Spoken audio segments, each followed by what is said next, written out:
Okay, hi. It is Wednesday, September 24th. This is a video being created. It's Wednesday, September 24th, 2025. This is a video being created to review textually the decision in Commonwealth of Pennsylvania v. Mimms or Com v. Mimms, a 1977 case that allows us to observe and think about some things about law in general, how law works, how lawyers and judges reason from precedent, continuing with that theme. And also, to consider, um, what law does to the conversation about police accountability. This is a decision that's incredibly narrow. It deals with a very small, precise question. Um, in doing so in a narrow way, it fashions a national rule that does something with respect to policies for the police. What's permitted and what's not is at issue here. Both sides, it's a 6-3 decision. Both sides, the majority with the opinion written by Chief Justice Berger, and the dissent with the opinion written by Justice Stevens with Marshall and Brennan joining him. It's a 6-3 decision. Both the majority and the dissenting opinions claim to be following Terry, so there's something to focus on there. How is it that people who disagree about the application of Terry and the outcome of the case can claim to be following it? So I'm going to share screen and just quickly do a little review with the PowerPoint. Um, and then we're going to actually pull up the text of Terry v. Ohio here. I mean, Mimms, and go through it a little bit. So let's do a slideshow. We'll play from current. This is kind of where we left off. I said last class that it's interesting in this instance how law and courts um, narrow and confine and define and break down or break apart reality. This could be in small logical steps. It could be kind of an artificial imposition of a framework over reality. That's what's going on here. Critical scholars critical of law and how law might play an ideological role in supporting and hiding power, like to talk about the narrowing vision of the law or the tunnel vision of the law. There is certainly something to that. We're not talking about a big picture here in Terry and Mimms, right? We're talking about very precise, narrow, fact-bound applications of legal ideas. What would the big picture be? Why do we have so much policing? How do you hold the police accountable? Are there other ways of trying to ensure compliance with what we would regard as good police work and so on, right? These are big questions, they're big policy questions. That's not what's going on in Terry. We went through Terry and we made a few points. One is this interesting idea of a consent search, which I meant to question. I don't have a really it's not like I'm totally against the idea, but we should at least ask is what is this idea of consent when a police officer approaches someone in a car on the street and asks for permission to intrude? Is it really consent when people say, sure, look in my bag, or yeah, I don't mind if you search my car? Now, in the Louisville stop we looked at, the young man was pretty clear that he kind of felt he was being wronged, and he certainly wasn't going to say, "Sure, search my car." He didn't. He didn't give the consent. I think a lot of people under those circumstances probably would have said, "Sure, I don't have anything to hide. Go ahead." Okay, so what's lost if we allow that? Well, um, I have my opinion. You probably have yours. We have a tension between individual freedom and liberty and crime control. We have a tension between police safety and the protection of rights.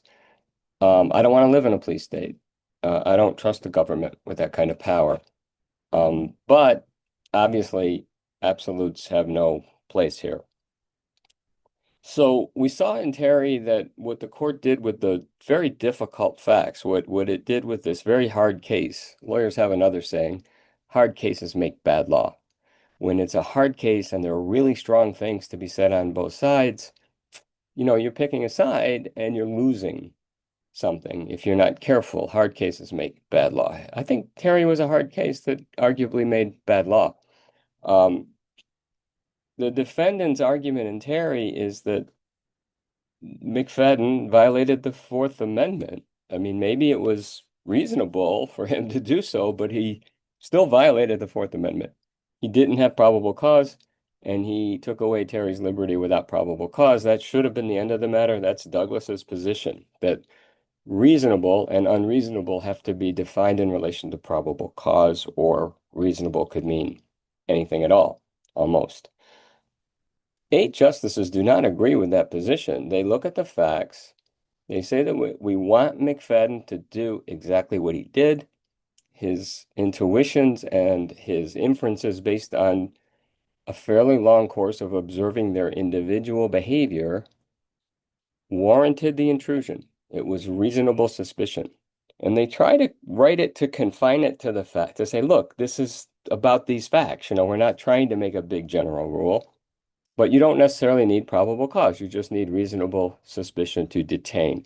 If further you believe that the person you're dealing with might be armed, you have a basis for that belief, you can intrude further than a detention, which is a seizure, and frisk. That's not a full search. It's a pat down of the outer garments to secure the officer's safety. The point of that is safety, not crime detection. Okay.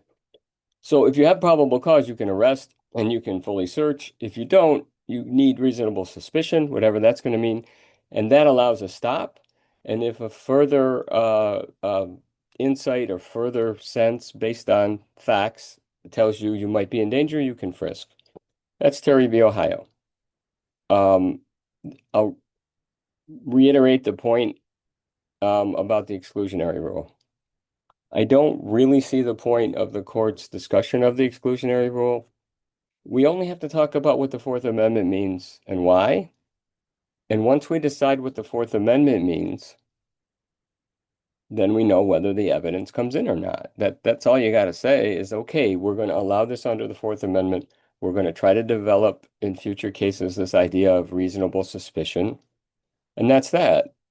These guns are coming in. The search was consistent with the Fourth Amendment, says the court.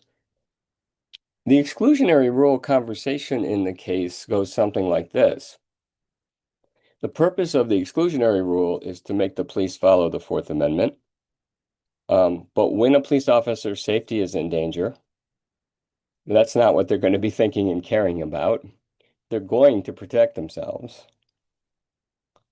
So given that the rule won't deter the police in certain situations, why exclude the evidence? Because they're going to do it anyway, and it makes no sense to exclude, good evidence of a serious crime. Yeah, I guess I follow that, but it seems very strange, right? The exclusionary rule is derivative. It's just a sanction if you violate the rule or the principles. The point is, what do the principles mean, right? So it just seems like Warren is kind of throwing sand in our eyes with this exclusionary rule discussion when it's unnecessary. And to me, it doesn't make any sense. It makes sense to say that you don't need probable cause to stop him. And it makes sense to say maybe given what McFadden has seen, he can also frisk him. I get that. I don't agree with it, but I get it. I don't get the exclusionary rule thing.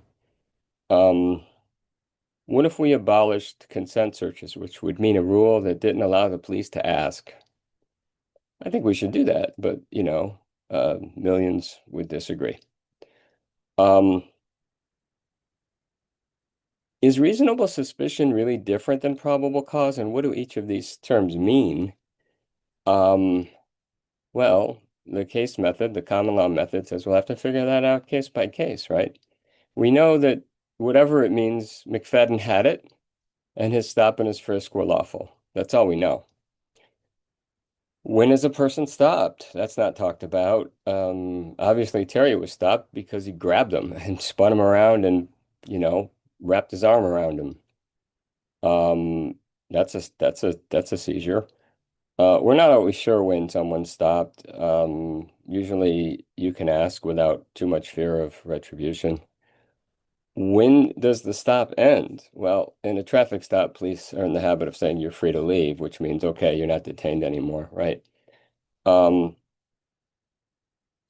what about this second step? Like, what more is needed to conduct a frisk? If somebody's acting a little suspiciously, but there's no independently based reason to think they might be armed. There's no facts. There's no observations. McFadden had reason to think Terry was armed because the inference was they were planning a robbery and then they'd be armed. What if it's just a dangerous neighborhood at night and the police officer doesn't feel secure and wants to conduct a pat down? Well, Terry allows that. Who's going to say differently, right? Um, Maybe Terry's not supposed to allow it, but how's that going to work? And then I would like you to think about whether Terry's rightly decided or not. It's a hard case. You could argue it either way. Your answer to that question might be different if you trace out the subsequent history of Terry and what Terry's been allowed to mean. It doesn't necessarily mean that it had to come to mean that. It means there was a legal and political struggle over the meaning of Terry, and it turned out, in retrospect, to be a kind of a key moment in expanding the authority of the police to intrude. All right, this brings us to our case. Our second case, subsequent videos will do Brown v. Texas, 1979 case, and Florida v. Bostic, 1991 case. Like I said, the cases are kind of similar, but they're all different. They all give us some insight into this dynamic that isn't necessarily a line of cases on the very same point. All right, in Mimms, unlike Terry, see, like and unlike. How is Mimms like Terry? How is Mimms unlike Terry? How does Terry apply to Mimms? Um, we have a lawful stop. It's like the Louisville stop we saw. Mimms is driving with an expired license plate. That fact is visible on the automobile in some way. I think it's a license plate sticker. And he's pulled over. He's driving with a companion in the passenger seat. So unlike Terry, we're not fighting about the detention. The detention's lawful, and it's not a felony. It's not a misdemeanor. It's a traffic violation. Okay, so it's not a crime. It's just a violation. Um, And so the initial detention is fine. Nobody disputes it, right? The officer approaches Mimms, and this is the issue in the case, orders him to get out of the car. And in the narrowing vision of the law, the tunnel vision of the law, we've had a whole case about whether that order was lawful. What do we mean? Was it consistent with Terry v. Ohio and the Fourth Amendment for the officer to tell Mimms to order him to exit the vehicle, to get out of the car? Um, That's all it boils down to. If it wasn't lawful, then anything discovered, any other intrusion or anything discovered after that unlawful order was also unlawful, and that evidence would be excluded from the trial. This is what the Pennsylvania Supreme Court held, that the order was not consistent with the Fourth Amendment. All courts are bound by the Constitution of the United States, and that therefore the gun had to be excluded and the conviction at trial had to be reversed.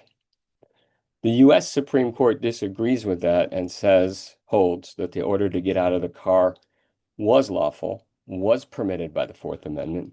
He doesn't have to do it, but he can. And what happened after was not unlawful, was reasonable and made sense. And the conviction is not reversed. The gun should have been and was allowed in evidence, and the conviction is reinstated. Okay, so let's take a look at the text a little bit. Okay, so the issue is the order is under these facts, is the officer's order to get out of the car consistent with the Fourth Amendment? Was it reasonable? That's the key word. Holding, yes, it was. Okay, and now we want to look at the reasoning on both sides. I'm going to pop that up actually, and we'll go back. Okay, so at I made a mistake. Given the writing here, I thought it was burger. It's actually per curiam, which means by the court. There's no author to the opinion, and that's also a reflection of the fact that the court decided this case without hearing oral arguments. That's something else that bothers Justice Stevens in dissent. You'll see that. A case of this importance decided in a sweeping way in terms of a rule really should have been briefed and argued more closely, says Stevens. All right. So Pennsylvania wants the court to review this. The court states the facts as I've just stated them. The key issue boils down to the order to get out of the car. Without reading the opinion, would Terry v. Ohio allow that? The stop is lawful. Would the order to get out of the car be reasonable?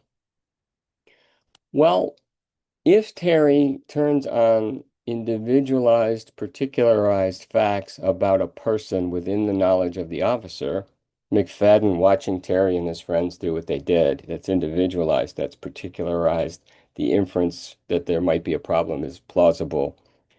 That's not the case here. This guy knows nothing about Mr. Mimms. He just knows he's pulling him over for an expired registration, and that's all he knows.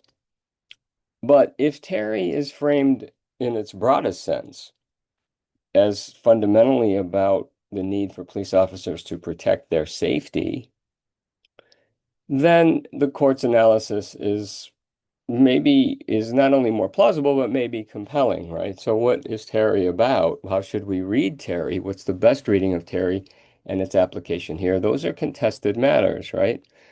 Um, so the Pennsylvania Supreme Court says, well, you had no basis for ordering him out of the car.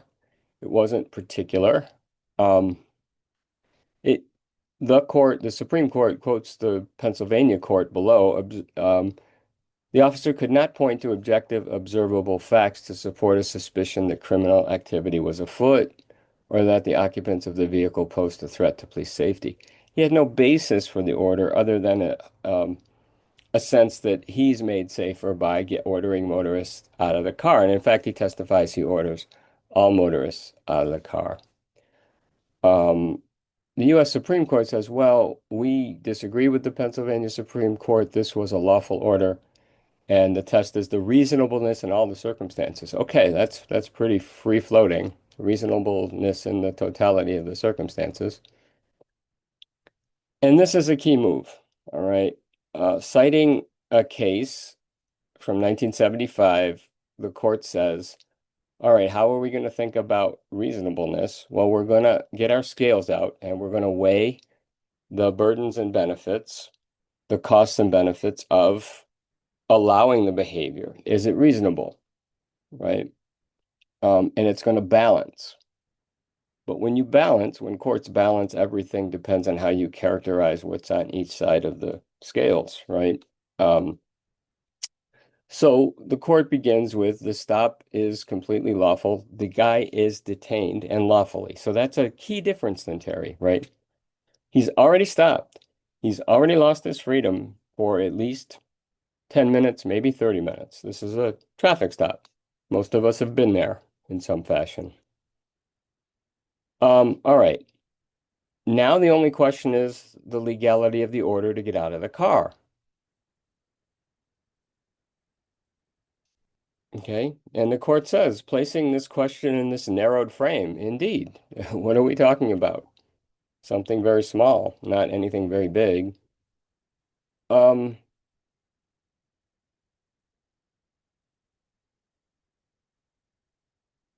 what is on the state side of the scale is the officer's safety and the inherent dangerousness of traffic stops. The court cites some research about, you know, the fact that police officers can get shot during traffic stops. If any of you have a chance, I'm actually going to post the link. I'm not sure that playing this won't violate copyright, but this is a wonderful film called The Thin Blue Line. It's a 1988 film by a great filmmaker named Errol Morris. Morris invented a genre of this kind of documentary, which has lots of reenactments, lots of interesting music and graphics. It's a very haunting thing. This is a miscarriage of justice movie. This is a guy, Randall. His name is Randall Adams, and he was wrongly accused of this murder and sentenced to death. And he would have spent The sentence was later commuted on a procedural issue to life, but he would have spent his life in a Texas prison had Morris not made this film, which is quite a remarkable comment on our justice system. But this is what's at issue in the case where they prosecuted the wrong guy and they used the murderer as a witness against the wrong guy. This is an officer. This is a reenactment of the stop and the murder. It's a little graphic.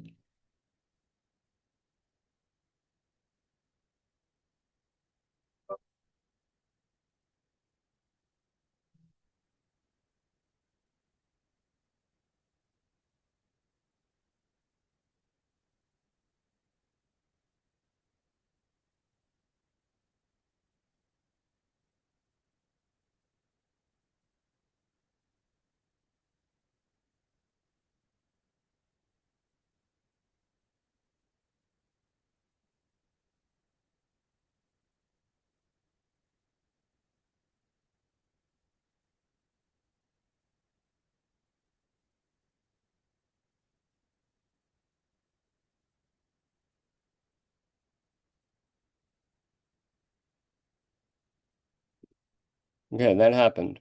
Um, it's a reenactment, but that's a thing that really happened and happened pretty much just that way.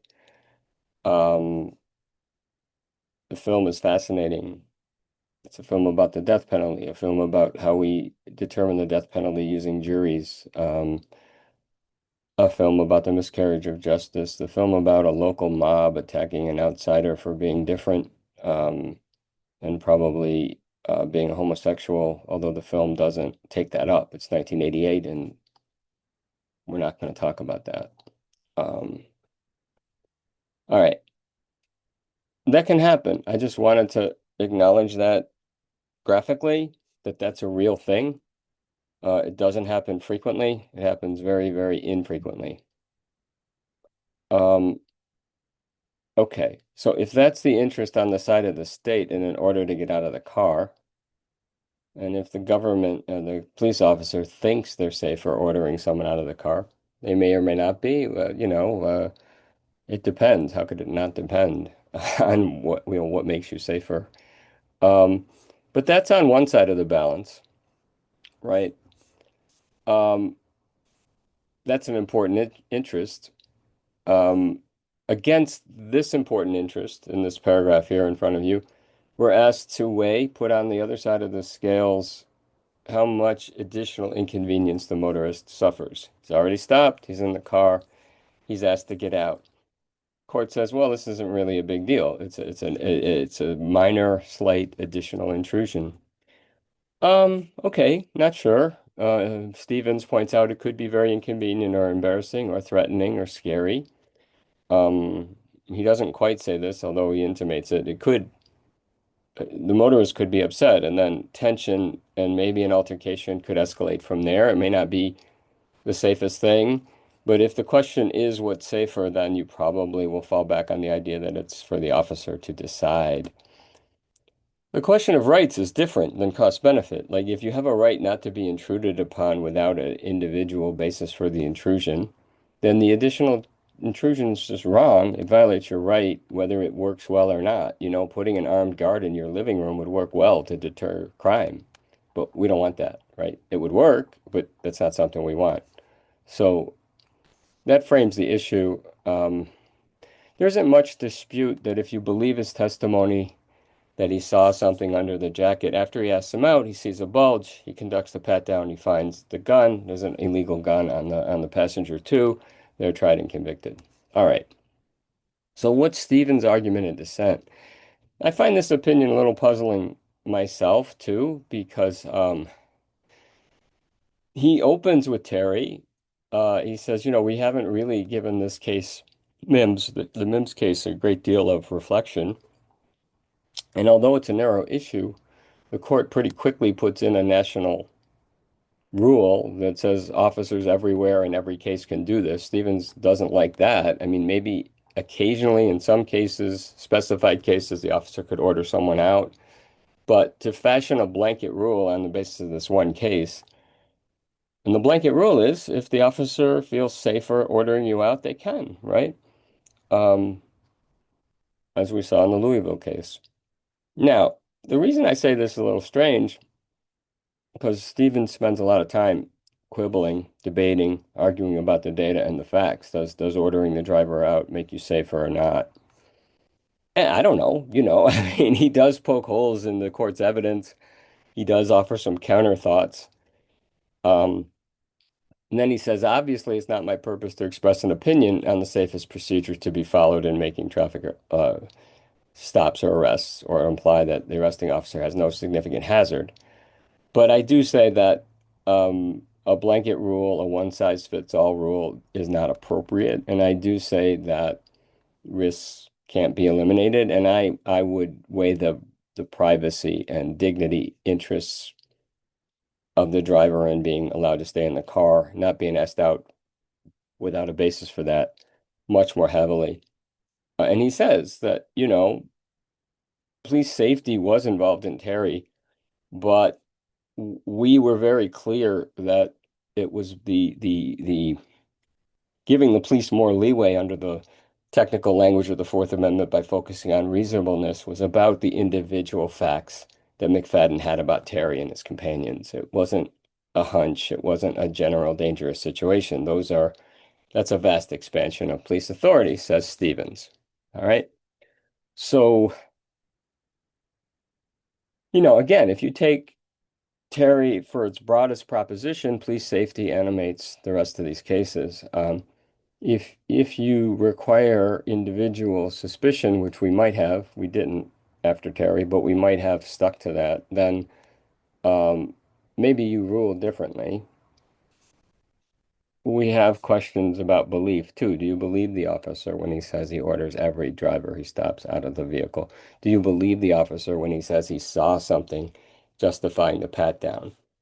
It's a different psychological situation once the search, or here the frisk, does find the contraband, does find, and it's not a small matter. These guys got loaded illegal handguns on them. I mean, you know, who would say they should just walk around with those things loaded and ready to go? No, no one would, right? But it's a different mindset. Now, the next case, Brown v. Texas, gives us a rare case where someone's actually arrested and there's a frisk and there's a search incident to the arrest, but the search doesn't find anything. And when the search doesn't find anything, how does that shape the analysis of whether the search was proper in the first place, right? That's what we're going to look at next. Okay, I'll stop here. Thank you. I'm not sure these things are so useful because I am so long-winded when I'm just talking to myself. All right. I'll be back in a day or two with some more.